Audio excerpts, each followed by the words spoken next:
children. Today we are on to fourth video of haloalkane, haloarine, and in today's session we will be talking about physical properties. Now, first property is melting boiling point. Keep one thing in mind that when the size of the molecule increases, surface area will increase. Surface area increases, van der Waals forces of attraction are also increasing. So with the increase in the van der Waals forces of attraction, definitely melting boiling point will increase. Throughout organic, we will keep this in mind. Okay.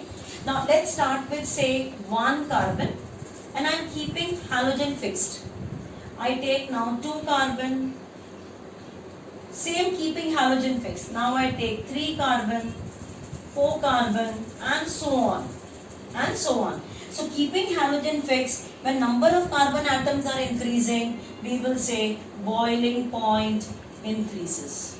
Boiling point increases with the increase in the number of the carbon atoms, keeping halogen same.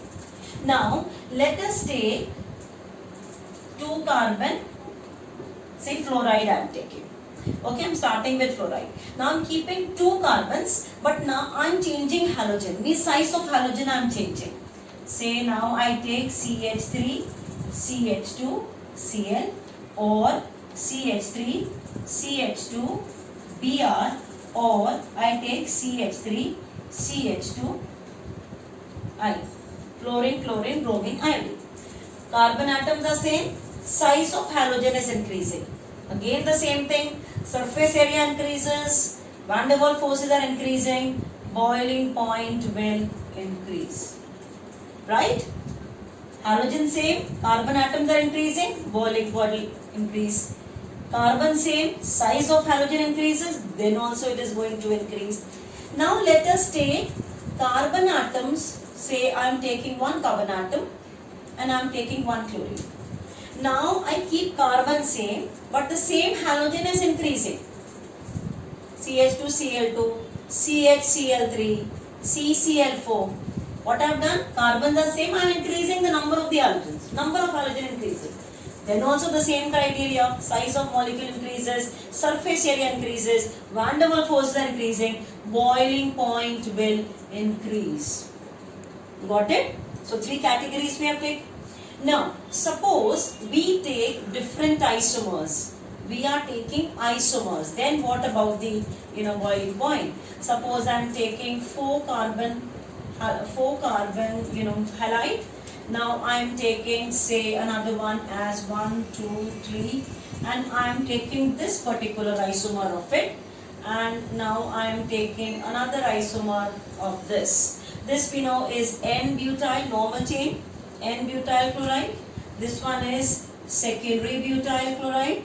This one is tertiary butyl chloride. Now what is happening when we complete the valencies? We will find carbon atoms are same, hydrogens are same, halogen is also same, the molecular formula is same. Then we will say with the branching, boiling point decreases. So what is the rule here, children? Boiling point decreases with branching. Why? Because with the branching, the size of the molecule is decreasing. If it is 4 carbon length is there, size is big, surface area is more, van der Waals forces of attraction is more. So in this case, boiling point will be maximum. Next, this one. It is, you might say that 4 carbon atoms are there, but when you are comparing normal with secondary will be less. It is somewhere in the center. This will be less. This is length still less, 3 carbon atoms. Right? So if you are supposed to arrange them in the increasing order, tertiary would be least, then you have secondary, and then you have butyl. Got it? Now this is about isomers. Now sometimes you are even asked with reference to dihaloderivatives. Dihaloderivatives, if I compare 3 different dihaloderivatives, that is ortho, meta, para, I have 2 halo groups present at ortho position, halo group present at meta position, halo group present at para position. Now, if we are asked to compare boiling point, we will find boiling point for ortho, meta, para all are nearly same.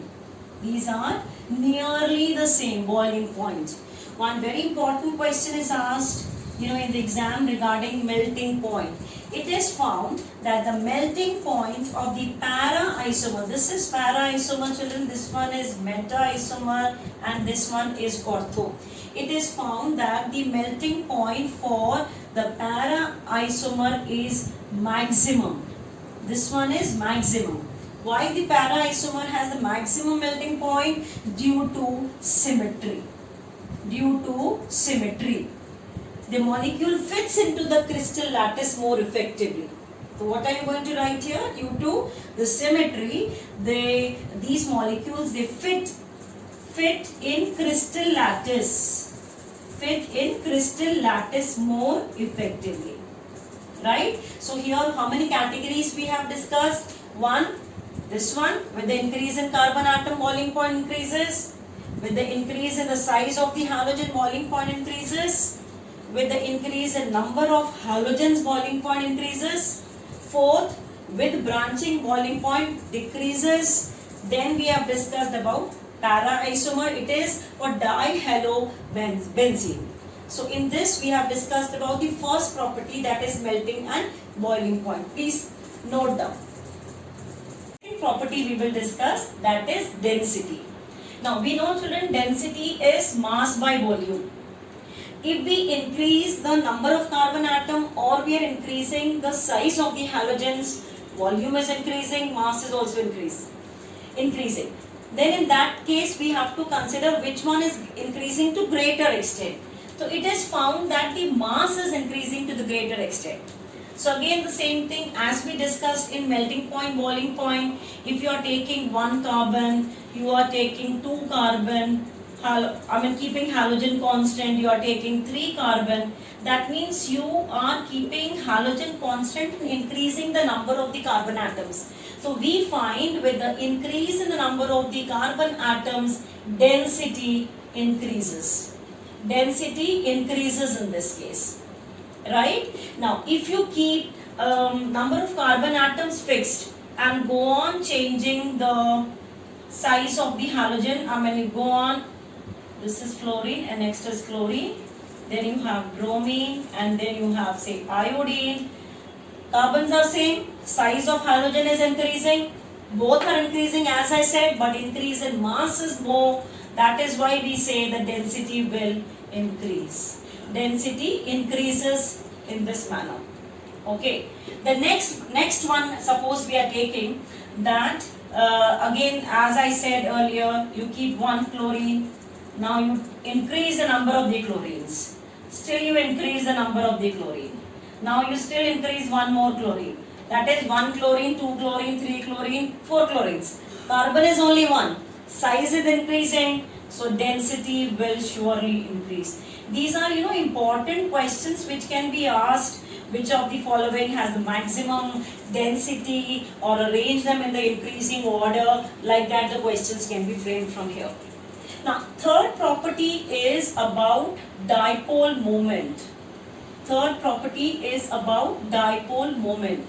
Now here you can be asked like this. Say if I am comparing CF with CCl bond, or I am comparing with CBr bond, or I am comparing with Ci.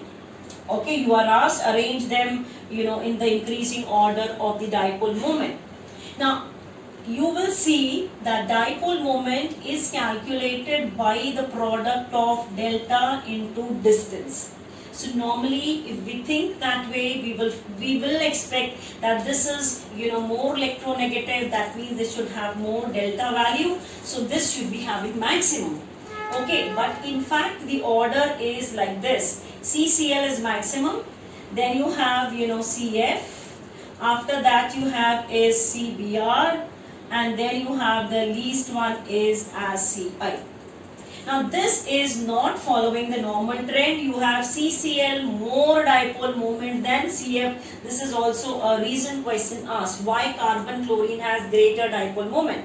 So what are you going to write here? Dipole moment is a product of charge and distance. It's a product of charge and distance. Though charge is greater for fluorine, but the D part covers up everything. The distance, that is CCl bond length, is so big that the overall product for CCl bond is greater than CF bond. Got it? So what are we going to write? Because CCl bond length is bigger, the overall product of charge and distance will be greater for CCl bond. So this is an important question. So first you are going to start with dipole moment. You will write what dipole moment is. Then you will write the delta value for fluorine. CF bond is greater because this will form more partial negative and partial positive charge. But the CCl bond, that is D, covers up everything. The overall product is greater for CCl bond. Okay, please note down one more property we have to discuss. The next property we are discussing, that is solubility. Now, when we are talking about alkyl halide, we know alkyl halide is a polar compound. Why? Because halogen is more electronegative. So this halogen will develop partial negative charge, and this is carbon chain. So this will get a partial positive charge. So this is polar. So when it is polar, we know that like dissolves like. We have studied in chemical bond or even in solution. That is like dissolves like. That means this being polar should be soluble in polar solvent. It should be soluble in polar solvents. Now what are polar solvents? Which can form two poles like water. This should be soluble in it, but it is not that much soluble. We can say it is only slightly soluble in polar solvents. It is slightly soluble in polar solvents. Why? It is a very, very important recent question asked in exams. So what are you going to write in this? Now we know what polar solvent we are talking about. We are talking about water. And we know that in water there is H bond.